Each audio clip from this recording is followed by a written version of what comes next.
Guys, next episode के start से पहले आप लोग मेरे चैनल को सब्सक्राइब कर देंगे। इससे अभी नेक्स्ट एपिसोड को स्टार्ट करते हैं। नेक्स्ट डे गो दिखाया जाता है जो बैठकर अपना काम कर रहा होता है। तभी पीछे से जुन जो बैठकर अपना मोबाइल यूज कर रहा होता है वो बता रहा होता है कि आज मेरा स्टार क्या कह रहा है, मुझे क्या काम करने चाहिए, क्या काम नहीं करने चाहिए। और गो कह रहा होता है कि काम करो आकर, तुमने क्या ड्राइंग देखी है। तो वह कहता है कि मेरा स्टार कहता है कि मुझे आज काम नहीं करना चाहिए। यह सुनकर वो कहने लगता है कि ये सब झूठ होता है। तो वह कहता है कि नहीं, ऐसी बात नहीं है, ये सच है। और भी देखता हूँ कि स्टार क्या कह रहा है। तो पता लगता है कि स्टार ये भी कह रहा है कि आज तुम्हें अपना लव कन्फेस करना चाहिए। ये चीज वो को दिखा रहा होता है कि आज तो तुम जाकर अपना लव कन्फेस कर दो। वो तो ये देखकर हो रहा होता है कि क्या ये सच होता है। तो वह कहता है कि हाँ, ये सच होता है और आज तो तुम्हें कर देना चाहिए। अब ये बात कहकर जुन तो ऑफ लेकर वहाँ से चला गया था और उसके जाने के बाद को अभी भी सोचा होता है कि उसे क्या करना चाहिए, लव कन्फेस करना चाहिए, नहीं करना चाहिए। और लास्ट पे वो आंसर यही निकालता है कि उसे अपना लव कन्फेस कर देना चाहिए। रात में जब वो चैन के साथ वापस घर पर आता है तो चैन उसको बता रही होती है कि सभी लोग हमारी गेम के बारे में अच्छी अच्छी बातें कर रहे हैं, तो हमें तो इसको सेलिब्रेट करना चाहिए। तो वो कहता है कि चलो ठीक है, तो मेरे घर पर चली जाओ और खाने के लिए भी ऑर्डर करवा लेना ताकि हम इस चीज को सेलिब्रेट कर लें। तो चैन कहने लगती है कि क्या हम इसको ऐसे ही सेलिब्रेट कर लेंगे, कहीं बाहर नहीं हमें जाना चाहिए। तो वो कहता है कि नहीं, तुम जब ऊपर जाओगी तो तुम्हें खुद ही पता लग जाएगा। अब ये बात सुनकर चैन तो चुप हो जाती और वहाँ से जा रही होती है। तो गो भी उसे देखकर स्माइल कर रहा होता है। ये जाते जाते भी रुककर पीछे मुड़कर देखती है कि गो अभी तक वहीं पर है या नहीं है। गो को देखकर फिर चली गई थी और गो भी देख रहा होता है कि ऊपर तक पहुंच गई होगी। और चैन तो गो के घर के बाहर पहुंचकर सोच रही होती है कि क्या गो मुझे आज अपना लव कन्फेस करने वाला है। यही सोच सोच के इतनी खुश होती और उसके घर का पासवर्ड लगाकर अंदर चली जाती है। अंदर जाकर आंखें भी बंद कर लेती है कि मैं सरप्राइज एक ही दफा में लूंगी जो अभी गो ने मेरे लिए अरेंज किया हुआ है। और यहाँ पर गो भी उसके अंदर ही जाने का वेट कर रहा होता है। जैसे ही मोबाइल से ऑन करने लगता है वैसे ही उसे जुन की कॉल आ जाती है। जुन की कॉल उठाकर कहने लगता है कि जल्दी बोलो जो भी बोलना है। तो वो बताता है कि एक मसला आ गया है। और यहाँ पर चियान जो अपनी आंखें खोल कर देखते हैं तो यहाँ पर कुछ भी नहीं होता है। ये देखकर हो जाती है कि मैंने गलत सोचा था और गुस्से में बैठ गई थी। और जैसे उसे गो की कॉल आती है तो गो की कॉल देकर उसे उठाकर कहती है कि तुमने मुझे ऊपर भेजा। तो आगे से कहता है कि सॉरी, एनपीसी हीरो पाथ उस पर शो किया जा रहा है और कॉपीराइट का इशू है तो मैं नहीं आ पाऊंगा। ये बात सुनकर चियन कहने लगती है कि मैं तुम्हारे साथ कंपनी में चलती। तो वो कहता है कि नहीं, तुम्हें जाने की जरूरत नहीं है, मैं खुद ही जाऊंगा और तुम्हें हर एक चीज की अपडेट देता रहूंगा। ये कहकर गो ने कॉल कट कर दी थी और उसकी कॉल कट होने के बाद वो गुस्सा नहीं होती बल्कि उसके लिए परेशान हो रही होती है। और यहाँ पर गो दिखाया जाता है जो स्टीला के पास पहुंच जाता है। स्टीला गो से कहने लगती है कि तुम्हें इस चीज का अंदाजा होना चाहिए था कि अगर हम इस मसले में पड़ जाए तो बहुत बड़ा इशू बन सकता है, यहाँ तक कि तुम्हारी इस गेम को भी बंद कर दिया जाएगा। तो गो कहने लगता है कि लिन हमारा ओरिजिनल कैरेक्टर है। तो वो कहती है कि इस बात का मुझे नहीं पता, अब उन लोगों के पास कॉपीराइट कहाँ से आया कहाँ से नहीं आया ये तो तुम्हें पता होना चाहिए ना, और इस मसले को जल्दी से जल्दी सॉल्व करो। तुम्हारे कैरेक्टर और उनके कैरेक्टर का कॉन्च तक भी सेम है तो ये किस तरह हो सकता है। तो गो कहने लगता है कि विलिन कंपनी ने भी सेम उसी टाइम पर गेम लॉन्च की जिस टाइम पर हमने गेम लॉन्च की थी, वो लोग हमें फंसाना चाहते हैं। तो स्टीला कहती है कि मैं तुम्हारी बात समझ रही हूँ, अब तुम्हें इसके लिए कुछ ना कुछ तो करना होगा ना। और यहाँ घर पर चैन दिखाई जाती है जो गो के आने का वेट कर रही होती है या उसकी कॉल का वेट कर रही होती है, पर उसकी तरफ से कोई भी मैसेज या कॉल या उसका आना नहीं आया था। अब बेबी कचरा फेंकने के लिए बाहर जाने लगती है तो जैसे ही डोर ओपन करती तो पता लगता है कि गो तो इसके घर के बाहर आकर पहले से खड़ा हुआ था। उसे देखकर पूछने लगती है कि क्या बना। तो वह कहता है कि बहुत बड़े मसले में फंस चुका और एनपीसी मेरे लिए सबसे इम्पोर्टेंट है। गो तो ये सब बताते हुए भी बहुत ज्यादा परेशान होता और चैन भी उसे देख रही होती है। उसे समझ नहीं आ रहा होता कि वो क्या ही करे। अब कच्चे को नीचे रख कर कहते हैं कि क्या तुम थोड़े नीचे हो सकते हो। ये कहकर गो को नीचे करवाने के बाद उसे हक कर लेती है और कहती है कि हम इस मसले का हल मिलकर निकालेंगे। अब गो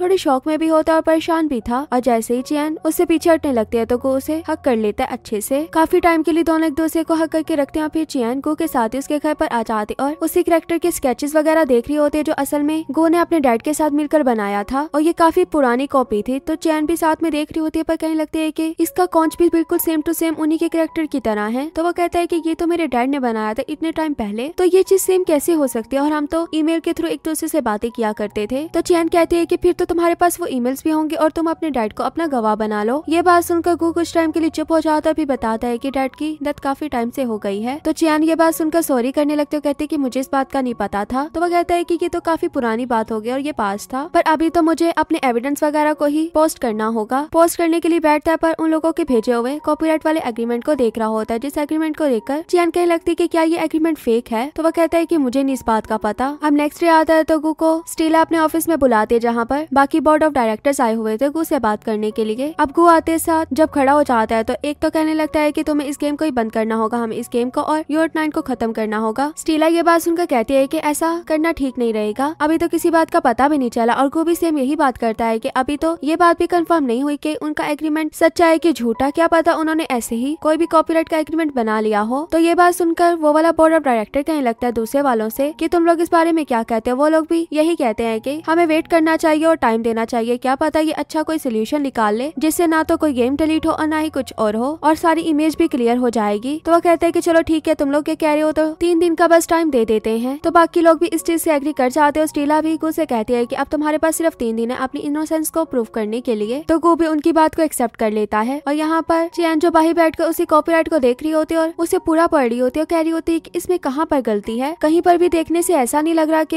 ये झूठा हो सकता है या इसमें कोई भी सच्चाई ना हो। और वैसे से गु का मैसेज आ जाता है जो बताता है कि मैं घर पर जा रहा हूँ, तो बिल्कुल भी परेशान मत होना, हर चीज मुझ पर छोड़ देना। और यहाँ पर यूनिट 9 के बाकी लोग दिखाए जाते जो परेशान हो रहे होते, उन्होंने तो हिम्मत हार दी थी। पर चियान आकर उन लोगों से कहती है कि आप लोगों को बिल्कुल भी परेशान होने की जरूरत नहीं है, देखना गु कोई ना कोई सोल्यूशन निकाल ही लेगा और तुम लोगों को अभी उस पर यकीन रखना ही होगा, क्योंकि अभी ये बात भी कंफर्म नहीं हुई कि वो कॉपीराइट ठीक है या नहीं ठीक। तुम लोगों को उम्मीद रखनी चाहिए। अब बाकी लोग भी बाहर आए होते और चियान की बात सुन रहे होते और इसी में वे भी सभी लोगों से कहता है कि हमारा सफर चाहे मुश्किल हो पर इसमें आसानियां भी आएंगी। अब ये बात सुनकर सभी लोग अपने कामों पर लग जाते और चियान जब वापस घर पर आती है तो गु के ना होने पर गार्ड जाकर पूछी होती कि क्या यहाँ पर गु आया था। तो वो बताते हैं कि हाँ आया था, बट वो अपना सामान वगैरह लेकर निकल गया। तो चियान पूछते है कि आपने पूछा नहीं कि वो कहाँ पर जा रहा है। तो वो कहते हैं कि उसने मुझे कुछ भी बताया नहीं, पर वो काफी परेशान लग रहा था। मैंने तो उसे ये भी बोला कि तुम्हें की कार्ड न्यू चाहिए, तो वो कहता है कि नहीं चाहिए। अब ये बात सुनकर तो चियान और भी ज्यादा परेशान हो जाती और कहने लगती है कि उसने बोला था कि वो घर पर आएगा, पर घर पर आने के बाद वो कहाँ पर गया और उसको की कार्ड भी नहीं चाहिए था कि उसने कभी भी घर पर नहीं आना। यही सब बातें सोचते हुए गु को मैसेज कर देती है कि कोई भी मसला हो तो तुम मुझे बता सकते हो, मैं हर चीज में तुम्हारा साथ ही दूंगी। अब मैसेज के बाद भी गु को इतनी बार कॉल्स करी होती है पर गु एक भी कॉल नहीं अटेंड कर रहा होता। और इतनी कॉल्स करने के बाद वो कैमल को ही कॉल कर देती है और पूछने लगती है कि क्या तुम्हें पता है कि गु कहाँ पर है, क्या वो अपने होम टाउन में वापस आया। तो वह कहता है कि मुझे नहीं पता। आगे मुझे जुन की भी कॉल आई थी, वो भी यही क्वेश्चन पूछ रहा था, पर मेरे से तो गु की कोई भी बात नहीं हुई। तो चियान कहती है कि गु अगर परेशान हो तो क्या करता है। तो वह कहता है कि गु अगर परेशान हो तो चुप करके बैठ जाता है, उस मसले का हल निकाला होता है। तो वह कहती है कि अच्छा ऐसी बात है, चलो मुझे इस बात से थोड़ा सुकून तो मिला। पर कैमल कहता है कि एक मसला है, वो अगर अकेला भी रहना चाहे तब भी वो लोगों की कॉल से उसके मैसेजेस का रिप्लाई देना नहीं छोड़ता। पर यहाँ पर वो तो ना किसी की कॉल उठा रहा है ना ही मैसेज का रिप्लाई दे रहा है। एक दफा प्राइमरी स्कूल में टीचर ने उसे गलत बोला था, तो वो टीचर के ऑफिस में बैठ गया था पूरी रात से लेकर सुबह तक, यहाँ तक कि भूखा मरने को भी तैयार था। और ये बात तो मुझे सुबह आकर पता लगी थी कि वो उस बात को लेकर इतना सीरियस था। ये सुनते साथ तो चियान उसके लिए इतनी परेशान हो जाती है और पूछे लगती है कि उसके घर का एड्रेस बताओ। और घर का एड्रेस पता लगते ही वो उसके होम टाउन के लिए निकल जाती और उसके घर की गलियों में पहुंचकर उसके घर को ढूंढ रही होती है कि कहीं पर गु नजर आ जाए। और फाइनली एक जगह पर उसे गु नजर भी आ जाता है। देखते साथ ही उसके पीछे से उसको काफी ज्यादा बातें सुनाने लग जाती है और कहने लगते है कि तुमने अपने आप को क्या समझा हुआ है, इस तरह अकेले छोड़कर आ जाओगे बाकी लोगों को, और तुम्हारे लिए सभी लोग इतने परेशान हो रहे हैं और तुम्हें पता है कि मैं तुम्हें कितना लाइक। अभी इतना ही बोलती है तो पता लगता है कि गुड का जब इसे मुड़कर पीछे देखता और अपने कानों से एयरबड्स को निकालने लगता है तब इसे पता लगता है कि वो तो इसकी बात सुन ही नहीं रहा था। और फिर सोचने लगती है कि अच्छी बात है इसने मेरी बात नहीं सुनी, वरना मैंने एक बार फिर एम्बेरस हो जाना था। पर गु तो इससे पूछ रहा होता है कि तुमने अभी क्या बोला। तो वह कहती है कि मैं तुमसे लड़ रही थी और कुछ भी नहीं। ये कहकर वहाँ से गुस्से से जाने लगते तो इसके पीछे पहुंचकर इसे रोक लेता है और कहने लगता है कि अभी तो सुबह के 7 हो, मैं तो क्या तुम रात वाली ट्रेन से आई हो जो हाई स्पीड वाली भी नहीं होती। तो वह कहती है कि जाहिर सी बात है ना, मैं बाइक तो रेंट पर नहीं लेकर आऊंगी ना, और तुम कितने बड़े सेल्फिश हो, तुमने किसी को भी बताया नहीं कि तुम कहाँ पर जा रहे हो, कौन से होम टाउन में जा रहे हो, कौन से घर पर जा रहे हो। मुझे तो लगा था कि तुम हमारे घर पर जा रहे हो। हमारा सुनकर वो कहता है कि हमारा घर। तो यहाँ पर चियान चुप हो जाती है तो गु उसे सॉरी करने लगता है कि मैंने तुम्हें ये बात नहीं बताई, बल्कि मैंने तुम्हें बस ये तो बताया था ना कि मैं घर पर जा रहा हूँ। तो वह कहती है कि तुमने बस ये कहा था कि तुम घर पर जा रहे हो, और यहाँ पर आने के बाद ना तो तुमने मैसेजेस का रिप्लाई दिया ना ही कॉल्स अटेंड की। तो वो बताता है कि मेरा मोबाइल ऑफ हो गया था, चार्जिंग खत्म हो गई थी। तो चियान कहती है कि तुम्हारे लिए एक चार्जर लेना मुश्किल था। तो इसकी ये बात सुनकर वह कहता है कि मैं तुम्हें याद कर रहा था। ये सुनकर तो चियान चुप हो जाती है और ये भी बता देता है कि उस दिन मैं तुम्हें अपना लव कन्फेस ही करने वाला था और तुम्हारे लिए फेरी लाइट्स भी प्रिपेयर की थी, क्योंकि मैं तुम्हें बताना चाहता था कि कैंपस हंग का भी प्यार तुम थी और अब वाले गो का भी प्यार तुम ही हो। चियान तो उसकी बातों को सुनकर बिल्कुल चुप होती है और उसके फेस पर स्माइल भी नहीं आई थी। ये देखकर गो उसे स्माइल करवाते हुए कहने लगता है कि तुम स्माइल करते हुए बहुत प्यारी लगती हो। अब ये स्माइल तो करने लगते हो, गो भी इसे किस करने वाला होता है। वैसे ही पास वाले बच्चे बोल देते हैं कि यहाँ पर 2 लोग किस करने वाले हैं। ये सुनकर ही दोनों रुक जाते हैं और गो से पूछने लगता है कि जो मैंने अभी कन्फेस किया है क्या ये यहाँ पर इतना बुरा था इस जगह पर। तो वह कहती है कि बिल्कुल भी नहीं, पर तुमने तो मुझसे बोला था कि तुम मुझे बिल्कुल भी लाइक नहीं करते हो, ना ही कभी लाइक करोगे और ना ही मैं तुम्हारे टाइप की हूँ। तो वो कहता है कि उस टाइम पर मुझे तुम्हारे बारे में नहीं पता था और मैं तो स्टिकी डो को लाइक करता था ना, पर पता होता है कि स्टिकी डो तुम हो तो तुम बिल्कुल मेरे टाइप की थी। तो चियान कहती है कि तुमने अभी बोला कि तुम मुझे बहुत लाइक करते हो, तो उसकी क्वांटिटी कितनी है। ये बात सुनकर को कहता है कि इस बात का आंसर मैं तुम्हें अभी नहीं दे सकता। तो पास वाले बच्चे कहते हैं कि ये गलत आंसर दे रहे हो। तो वो कहता है कि तुम्हारे इस क्वेश्चन का कोई स्टैंडर्ड आंसर नहीं है, तो मैं बस तुम्हें यही बोलूंगा कि मैंने तुम्हारे अलावा किसी लड़की को लाइक नहीं किया है। और ये बात कहने के बाद उसके कान के पास आके कहता है कि तुम ही मेरा पहला प्यार हो। ये कहकर जैसे पीछे हटता है तो चियान भी इसको हक कर लेती है और कहती है कि तुम भी। ये सुनकर को कहता है कि तुमने क्या कहा? तो बच्चे कहते हैं कि उसने बोला कि आप भी उसका पहला प्यार हो। ये बात सुनकर चियान जैसे पीछे हटने लगते तो वो उसे दोबारा से हक कर लेता है। इन दोनों के हक से तो बच्चे भी शर्मा गए थे और फाइनली ये गर्लफ्रेंड बॉयफ्रेंड बन जाते हैं। और यहीं पर हमारा ये पार्ट भी एंड हो जाता है। वीडियो अच्छी लगे तो वीडियो को लाइक करना।